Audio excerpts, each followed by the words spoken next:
And therefore we say that if Kenya Kwanza regime cannot find it convenient to work within the constitution, then it is better they do one term. We agree that if they cannot produce the abducted youths, if they cannot communicate the families where the two youth leaders who were abducted are, then it is good to say that one term is enough.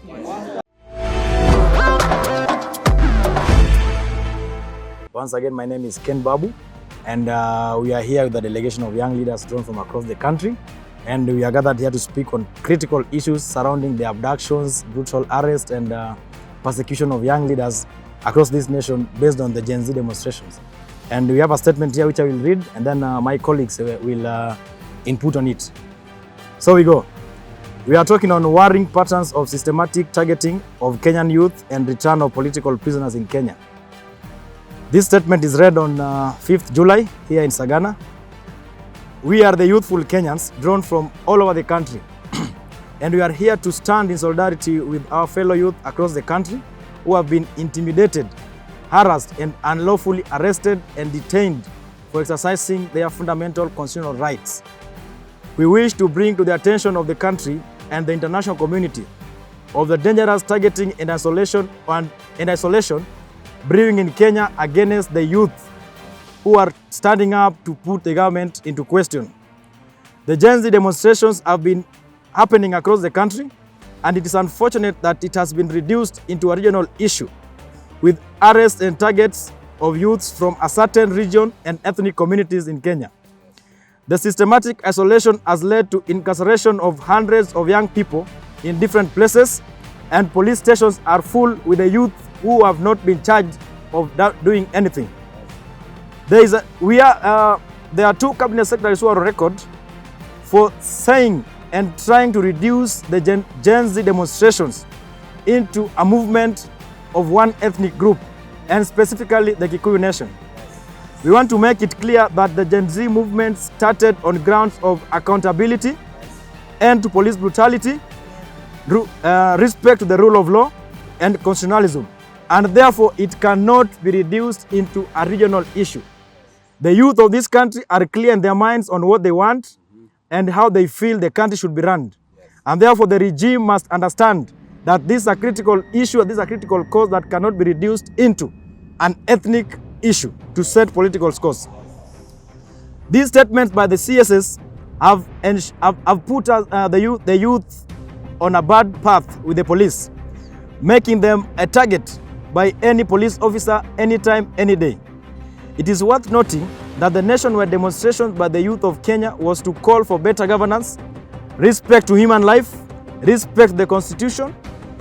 Unfortunately, the Kenya Kwanza regime, led by one William Samoei Ruto, did not respond to those critical issues. Instead, they resorted to police brutality, abductions, killings, and forceful disappearance.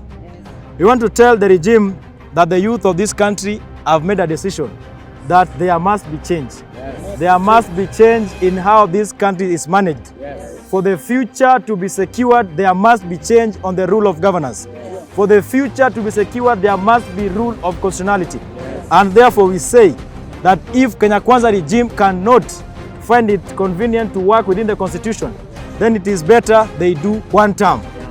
We agree that if they cannot produce the abducted youths, if they cannot communicate the families where the two youth leaders who were abducted are, then it is good to say that one term is enough. At this point, I want to give it to my colleague to give us the demands that we have agreed on as a team that this regime must respond to by end of today. Saba Saba! Saba Saba! Saba Saba! Saba Saba! Saba Saba! I want to make it, before I bring my brother from Kirinyaga, who is also our host, I want to tell the Kenya Kwanza regime that the youth, we've made a personal decision and we have personal interest to ensure that William Samoei Ruto serves a one term. We have made personal interest to ensure that William is a one-term president. They must understand that they do not have an oath with the people that says that until death do us part.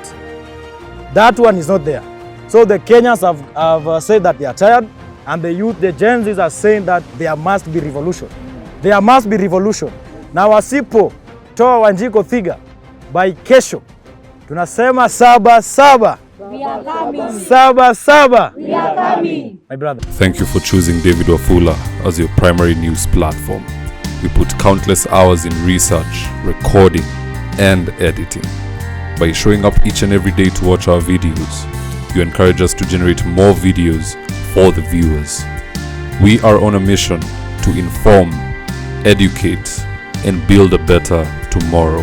To our thousands of followers in a world full of presidents, kings, and queens, you are the real gem. Adios.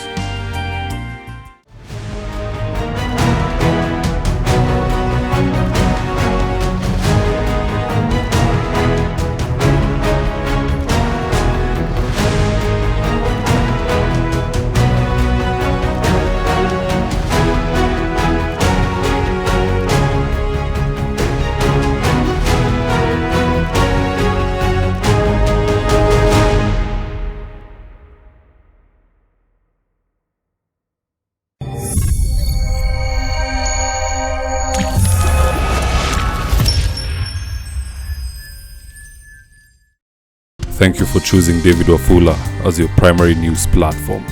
We put countless hours in research, recording, and editing. By showing up each and every day to watch our videos, you encourage us to generate more videos for the viewers. We are on a mission to inform, educate, and build a better tomorrow. To our thousands of followers in a world full of presidents, kings, and queens, you are the real gem. Adios.